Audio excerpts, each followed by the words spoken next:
there, and welcome to the next installment of our Safety on Set series.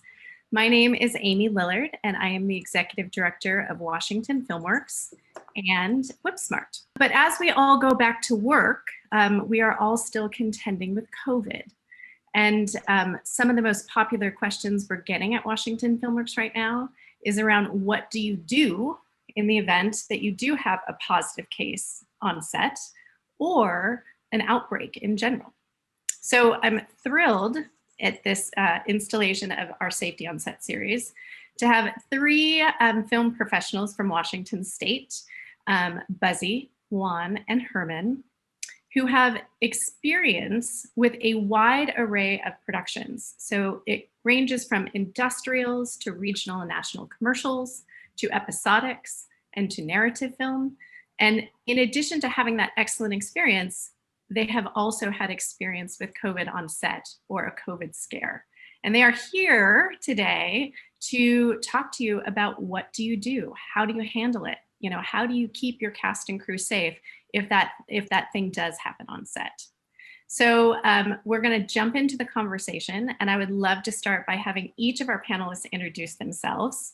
And I'd love to start with Herman. Herman, welcome. Hi, thank you for having me. I'm Herman Esau. 11 years in the film industry here in Western Washington and Eastern Washington. Came up through production and location management and transportation, and now COVID. So that's what I do. Now COVID, indeed. We are all content with COVID. So, yep. And Buzzy, why don't you jump in? Okay, hi, I'm Buzzy Cancilla, and I'm a producer mainly of television commercials, and have worked quite extensively between last year and this year on big national commercials. So I have a lot of experience with COVID, and yeah, happy to share my experience. Great, welcome. Thank you. And Juan, over in Spokane. Yeah, Juan Moss out of Spokane. I'm a DGA director, UPM first AD, mostly television, episodic, and narrative features, with some small work in local projects and local little commercial spots. Excellent. Well, welcome. And again, thank you for spending some time talking about this very, very important topic. We're going to, talk about all facets of production, from pre-production through production, to get a sense of, what to do at each phase. I'm of course going to start with, I have heard from many people who are in positions like yours that you can mitigate a lot of risk in the pre-production period. So I'd love to start with what would you recommend that a production do before even the start of principal photography? My advice, having done production early this year in January and some smaller stuff prior, is immediately looking at all the requirements and the recommendations on how to proceed on set, preparing that plan, but then sitting down with key personnel of your crew and discussing what that plan is with them ahead of time, so that they feel comfortable that you, number one, are aware and concerned of what's going on, but at the same time, get some input from them if there's something they don't like or don't feel comfortable with the plan ahead of time, so that you know what the steps are when it happens, and that way they feel they're part of the safety that's being created. Excellent. Other thoughts? For me, I feel like I've been really fortunate enough to work on high budget commercials, which we are all lucky enough to be tested in advance. So this has been going on for, I believe, 6 months now for me. And that is the best way to know if you're going to be safe on set. And you have to test early enough so that the night before, at the very latest, you find out who's positive so you can replace that person. Knock on wood, I haven't had to replace any key personnel. And what we've done for, say, the hero actors, because you can't do a commercial without the actors. And so what we've been doing is double casting the leads and having them both tested and fitted, so that they're both ready to go. And then once the negative results come in, unfortunately, the actor who was second doesn't even have to come to set. They just sign their contracts at home. they're still being compensated, but at least we have a commercial. So it gives you a lot of confidence once you get to set, because pretty much everybody's good to go. And Buzzy, I'm just curious to know, are you using rapid tests in that environment and PCR tests? No, it's ever since SAG decided that the rapid antigen tests were not good enough, we stopped using those. So PCR only. Herman, what do you have to add to that conversation? A lot of the mitigating factors commence at creative. So the idea, the conceptualization of what your project is going to be, that is where you can introduce whatever mitigating factors that need to be considered. So physical distancing, the shot type and style, coverage, are we able to create separation, so on and so forth. And then also where this is being filmed. Is it an interior? Is it an exterior? Will there be full ventilation? So on and so forth. So having your CCO, CCS, whatever you want to call it, involved to some degree as early as possible will help you determine what the risk factors are. It's also a dovetailing of what Juan said and what Buzzy said. There's the conversation with department leads, and then there's also developing your testing apparatus. One of the other really important factors is people that care to actually adhere to these parameters from the top all the way through the entire crew. So you can have all the best laid plans and have people that are unwilling to follow them, and that happens. And I speak honestly, it is something that is bumped up against. So it's quite a lot if you really want to have a truly safe set as best possible and still work. So yeah. So I'm curious to know, when you run into someone who is resistant to some of the safety protocols, how do you handle that in the positions and in the leadership positions that each of you have on set? What do you do in that environment? So the only thing left over time, if a conversation with the individual is not possible, or the entity, the problem really comes when it's the entire structure, the production structure. If it comes from the top and you have people that are like, we're doing this, it's silly. Well, then your crew members start going, yeah, well, this is silly. Why are we even doing this? That's problematic. The only recourse over time is to bring it to producers, for whom it should be really important, because you're talking insurance, money, the success of their project, the reputation. So these things are really important. So I escalate now, because I just regrettably, I don't have the patience for it anymore. Yeah. I appreciate the honesty and the candor. I can't be anything else but honest. That's why you're here, Herman. Sorry. Yeah. Buzzy, do you have other things to add to that, or? Herman, you have the hardest job on set. Hopefully it's going to get easier as we start heading out of this phase, but it's kind of amazing. I've seen every type of COVID compliance officer, from very meek and very mild, and could you please, which that's one end of the scale. And then the other end was this, my last job was an ex-military, I think he was a Marine. That's what someone said. Oh my God. He would just yell and get away from me. It was just like, it became so unpleasant to work. It was just the other end of the spectrum. And it's like, neither one is perfect, and finding the balance of being respectful but strong is, and which Herman hits that sweet spot, is, it's really the way to go. But again, I say this, like, please God, I hope it ends fairly soon. I also hope it ends really soon. Yeah, of course you do. Juan, do you have any thoughts around, if you have people who aren't adhering to the safety guidelines, what to do about that on set, or how to handle those individuals?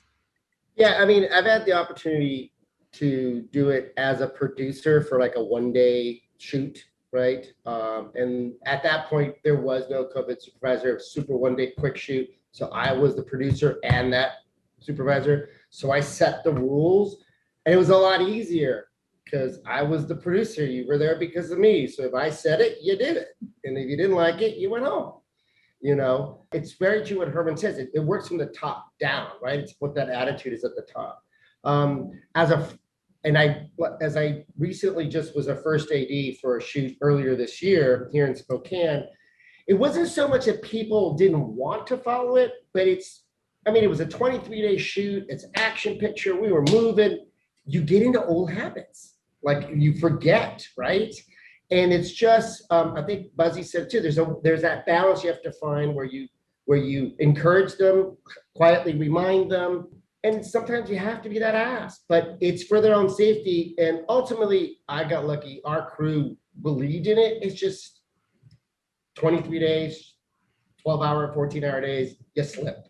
You start slipping on things, right? And it is exhausting with the mask, and for us in Zone A, we had masks and shields, right? So it's a double thing, right? It's just challenging. And like everybody already said, I just can't wait for it to stop. Mm-hmm. I'm going to move on to another question. It's interesting, the longer that we've been in this COVID environment, we've got lots of information around the costs of, implementing safety protocols. I mean, we know from seeing all the budgets on our end that it can increase the budget 30%, 35%.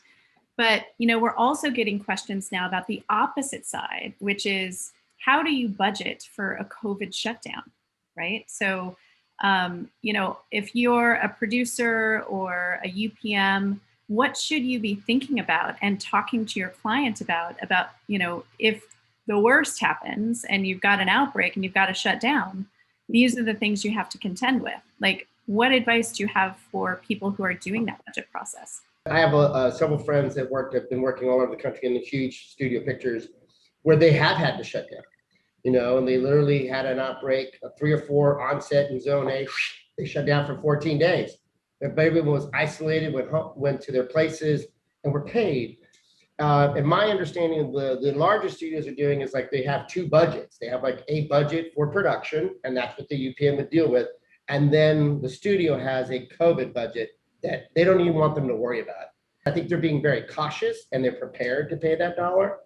It gets different when you're talking on like little indies, right? 2 million, 2.5 million, you're spending on at least another 200,000 on PPE and stuff. And you're seeing that, those numbers dwindle. I think that there's more out there now that producers should be smart, where there is ways for them as an indie project to tap into free PPE stuff and resources. I did a small music video, literally just a couple weeks, and we only had, it's a small crew and a small cast of like 3. And I think our whole crew base was 5. We were able to get everybody tested and then rapid tested the day of, right before we started shooting. And it all was free PPE that I was able to tap into through like community sources and also government sources. So you have to put that in your mindset. If you're in that indie world, you got to try to find what those programs are to be able to tap into it. I will just take an opportunity, since you mentioned that, Juan, to talk briefly about Washington Filmworks COVID resource part of our website. This part of our website was designed from hearing from the community about what the needs were and what information you needed at your fingertips. And it is curated by everyone in this conversation has contributed to what's on the website in some way. So it's from the community and they're working on the ground and they're giving us their best advice and we're posting it there for you. So if you're looking for free PPE as an example, head to our website, washingtonfilmworks.org, and go to the COVID-19 resource page. So it is there for you. It's constantly updated. So keep that in mind. Okay, I'm going to shift to production now, which is at the top of a lot of people's minds as we go back to work. And I want to start with talking about the procedures for a positive test case in different scenarios. You're all, testing on your sets. And I'm wondering what happens if a crew member tests positive before the job even starts, and how do you handle that situation? So I've had several experiences with positive COVID. The first and probably the worst being the director and myself flew to Atlanta, and we had been tested before we got on our flights. The next day we went on a director scout and got tested the day after. There were 4 of us on the scout. There was the location scout, myself, the director, and the production designer. So we got tested the day after, and lo and behold, the director came back positive. And I mean, in the company had never had a director positive, and it was just like so scary, and everybody was so upset. And well, it turns out, we found out much later that it was a false positive. He tested negative each time after that, but it being an insurance company, they would not allow, all four of us could not go to set.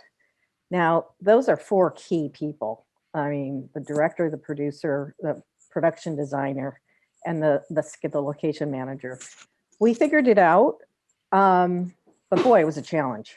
It's really hard to do everything on Zoom, but it was a really successful commercial. So we were all joking, maybe we shouldn't have gone to the other ones. On a project that I was on, we had a handful of positive testing that came back. And it ranged from everything from the person that had COVID 90 days prior, so they were still shedding, even though they didn't have it at the point, to false positives or inconclusive tests. And it's a panicky situation.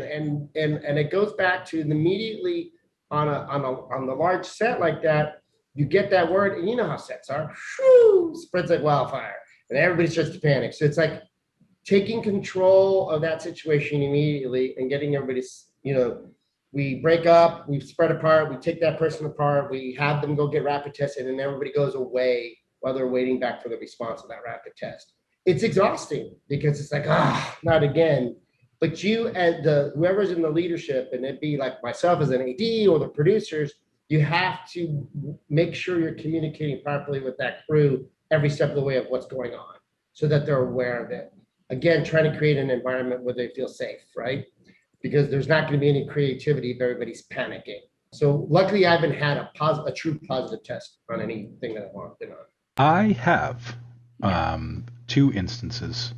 I won't say when, but one was after. So it's actually a little different from your question. It was after we had wrapped, and then one on the very first day of principal photography. After wrap, then it's you're doing your John Hopkins contact tracing. You're doing the necessary legwork to calmly, if at all possible, clearly address who they were in close contact with, which is, described by the CDC. And if anyone doesn't know, it's, 15 minutes accumulated over a 24-hour period of close contact within 6 feet.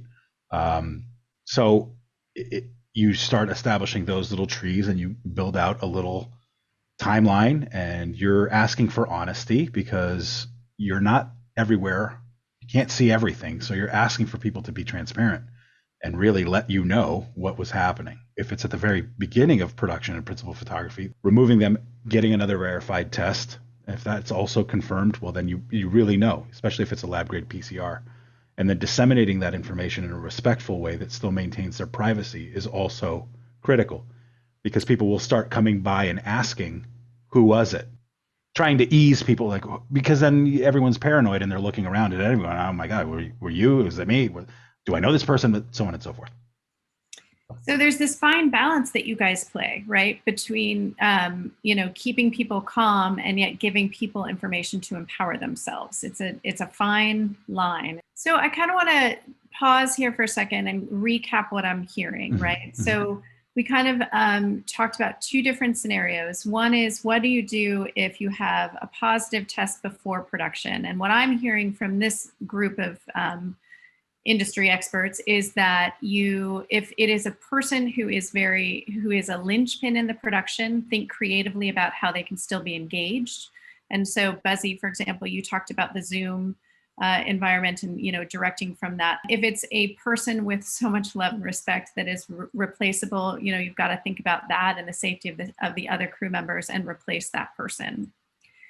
When we switched to the other part of the conversation around what happens if you have a positive case, when in production and on set, I'm hearing a couple of different things, and I just want to recap to make sure that you don't have any other advice. But isolate that person when you find out.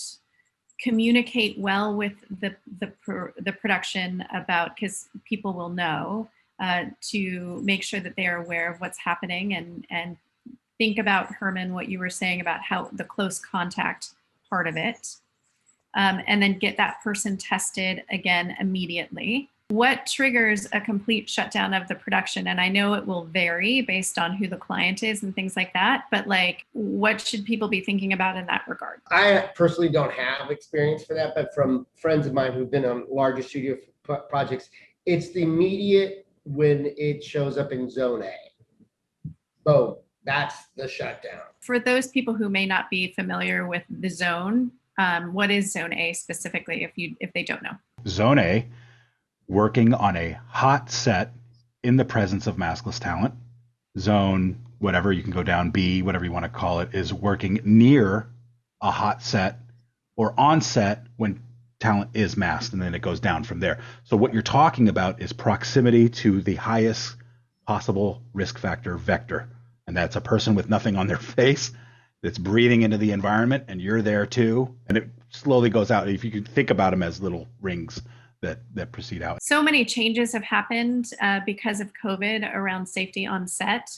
And I'm very curious to know from each of you, what, if anything, do you think should be maintained, even as we come out of COVID? What safety procedures should stay? We have an opportunity to really learn from this time. We're still going to be tested. We'll know if people are vaccinated, if they're coming down with COVID. It's a great time for us. I do believe that we should slow down and keep wearing our masks because, we have to work so closely with each other on set. I think air scrubbers, I hope that stays forever. I love the idea of, if you can't open windows and have fans, air scrubbers are a great thing to have. Can you say a little bit about what an air scrubber is if people don't know? It's a purification system. It draws it in, passes through a membrane, shoots it right back out. Got it. Yeah. And it's designed for certain amounts of square footage. It's a math equation. Like, how much space are we in here? How many do we need? How big does it have to be? So. Excellent. So Buzzy, you were saying that you would like to see, some social distancing remain, some masking up remain, some air scrubbers. Anything else that comes to mind? Yes, and I'm going to be very opinionated about this. So many of us have taken the initiative to get vaccinated. And I think our rights You're going there. to know who's been vaccinated and who hasn't are equal to the rights of people who decide not to get vaccinated.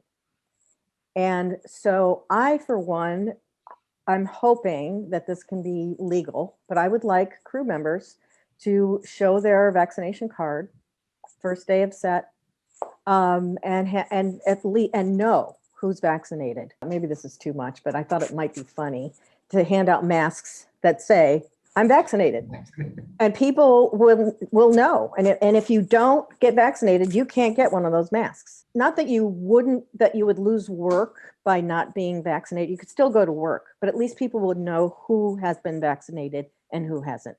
It seems to be that should be a right. I know there are rights, but there should be rights on both sides.